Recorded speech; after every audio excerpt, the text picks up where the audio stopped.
सारी बात बताओ बा। कहे मुन्ना आज महोबा के ऊपर बहुत बड़ा संकट छाया हुआ है, लेकिन बतावत कैसे बा। धुन बदलावा राजेंद्र महाराज कहना है और ये तू समानमा घेरे बा मतारी ब्रह्मानंद सिंह है बतावत बा। और ये तू समानमा घेरे बा अरे महोबा नगरिया ललना हो। हाथ जोड़ करके माई बैठ के बा और बेटवा से ही है कहत बा अरे ललना हो घेरे बा दुख के बदरिया ललना हो।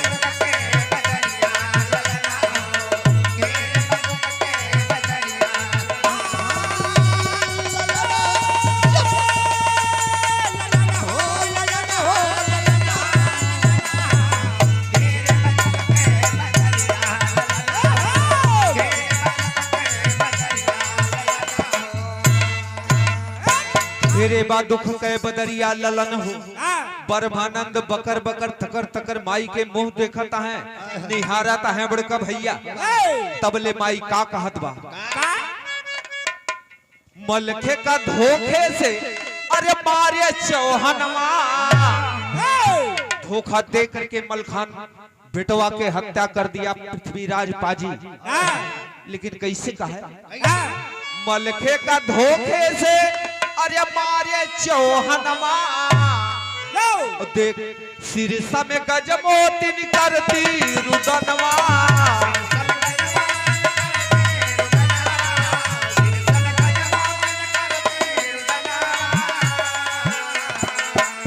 अरे मलखे कपरिया है मुर्दा शरीरिया लगना हो। घेरे बदुख के बदरिया ललना हो।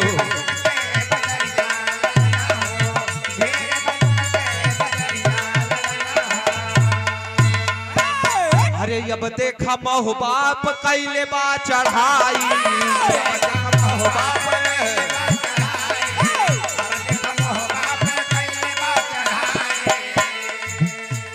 अरे अब देखा महो बाप कहे बा चढ़ाई।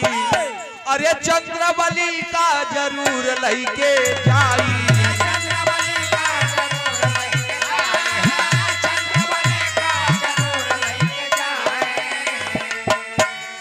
जल्दी कराऊ दल का भेजा खबरिया ललना हो।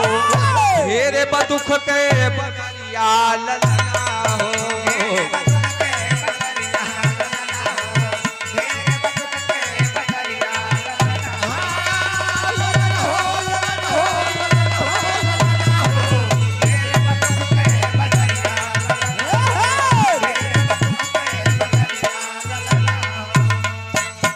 मुन्ना जितना जल्दी हो सके उतना जल्दी कन्नौज के आल्हा उदल का खबर मोट भिजवा दे मुन्ना। अरे बाप रे बाप जब इतनी बतिया ब्रह्मानंद सुनाता है तो बड़े चिंता में पड़ गए। और तबले महतारी एगो बात और बोलत है का कहे यह कहत बा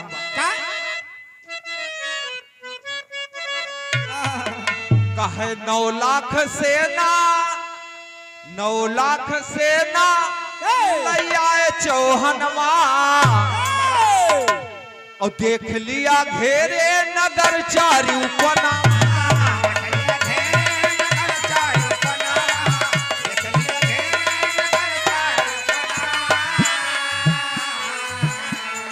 के करी है पृथ्वी से डट के समरिया ललना हो। घेरे बदुख के बदरिया ललना हो।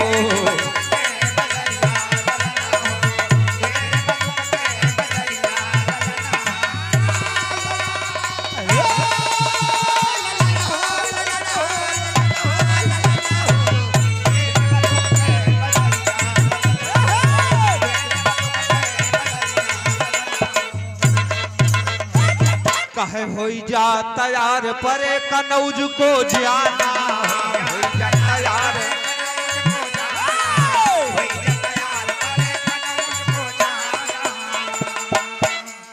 मतारी आज बेटवा से हाथ जोड़ करके निवेदन करत बा कहे हुई जा तैयार परे कनौज को जाना।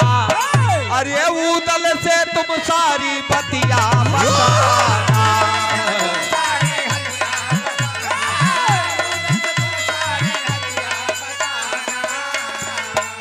अरे मन माफी का सुनाए बेटवा।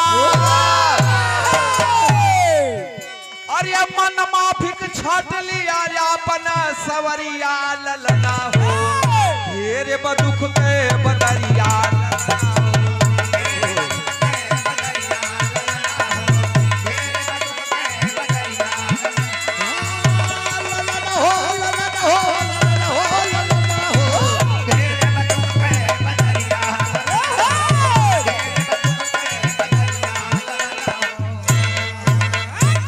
कहे मुन्ना घोड़सारी में है चला जा। और जौन सबसे तेज रफ्तार वाला घोड़ा होए अपने मन माफिक अपने इच्छा अनुसार वो घोड़ा पकड़ के सवारी के चला जा। और एक चीज जरूर ध्यान दिया। अरे हाय ऋषियान लिहावन का मनाई।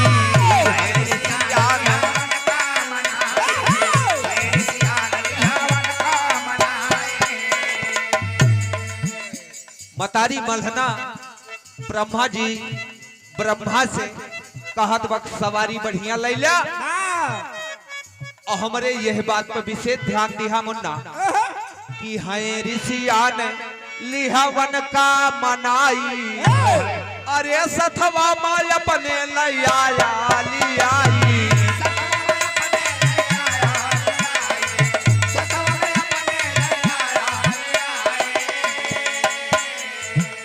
अरे कहाँ राम धीरज न करना या बेरिया ललना हो। तेरे बदुख के बदरिया ललना हो।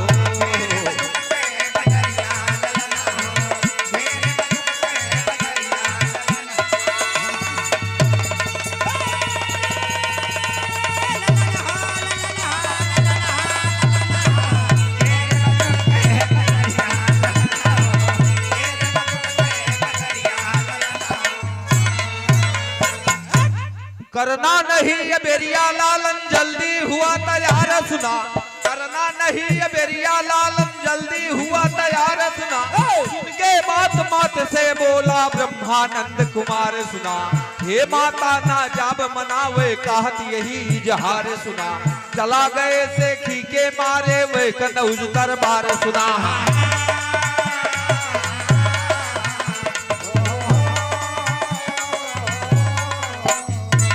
करना नहीं ये बेरिया लालन जल्दी हुआ तैयार सुना। करना नहीं ये बेरिया लालन जल्दी हुआ तैयार। सुन के मात से बोला ब्रह्मानंद कुमार सुना। हे माता ना जाब मनावे कहत यही जहार सुना। चला गए से खी के मारे वे कनौज दरबार सुना।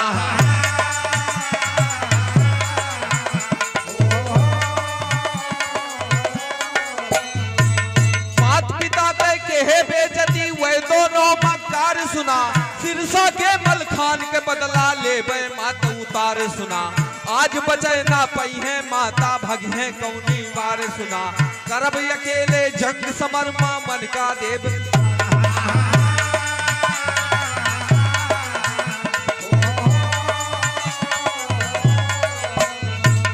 करब अकेले जंग समरमा मन का देव पिछार सुना। दगाबाज के खून की प्यासी है मेरी तलवार सुना। जंग मचाऊंगा ऐसे मच जाए हाहाकार सुना।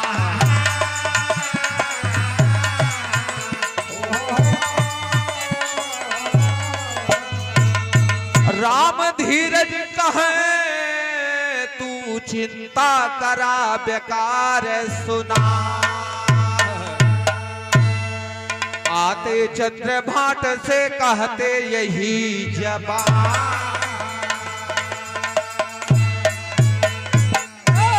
पृथ्वीराज से जंग मचौबे अवन के सारी से न भगौबे। गिन गिन के सब दाम चुकौबे औबे तब लौट के अपने माता मकान।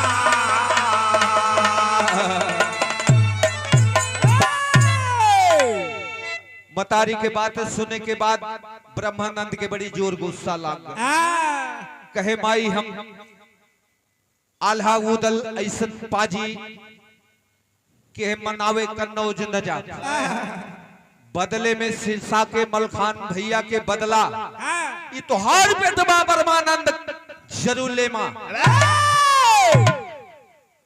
और पृथ्वीराज से एक एक बूंद का बदला मैं पूरा करूंगा। आप हमारे विश्वास करा बात के माई, चिंता तनको न करा। ये बात जब मतारी सुनत बात तो बड़े चिंता में पड़ गई कि पागल बन गया का भैया हो। तीसरे भी रहा में कहना है,